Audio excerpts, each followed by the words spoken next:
महान राजा भोज अपने समय के भारतवर्ष के सर्वश्रेष्ठ सम्राट थे। विलक्षण योद्धा थे, अद्भुत पराक्रमी तथा कुशल प्रशासक थे, जिनका शासन लगभग पूरे भारतवर्ष पर था और उन्होंने लगभग 55 वर्ष तक 1000 ईस्वी से 1055 ईस्वी तक निष्कटंक राज किया। उनकी राजधानी धारा नगरी, जिसे वर्तमान में धार कहा जाता है, और उनका राज्य गुजरात तथा मध्य प्रांत के क्षेत्रों में फैला हुआ था। राजा भोज की सबसे बड़ी विशेषता यह है कि उनकी तुलना महान सम्राट विक्रमादित्य से होती है।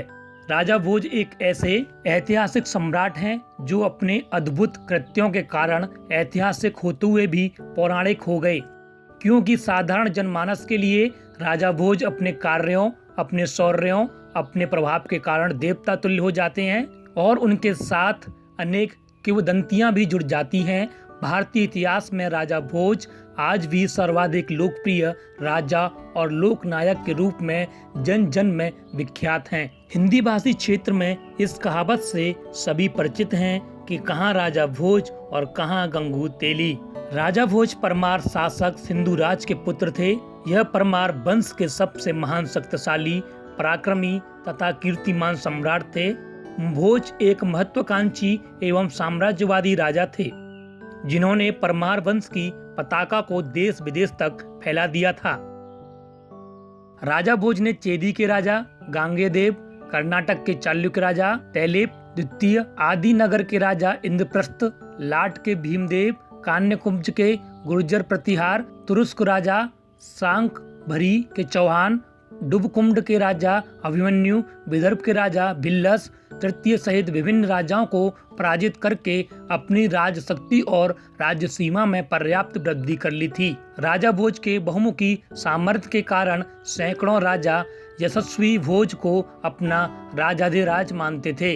राजा भोज के राज्य क्षेत्र और प्रभाव क्षेत्र में प्राय पूरा भारत बताया जाता रहा। चोल, आंध्र, कर्नाटक, गुर्जर, चेदी, कान्यकुब्ज सहित विभिन्न राजा लोग राजा भोज के प्रभाव क्षेत्र में थे और वे सदा उनका भय भरा आदर करते थे।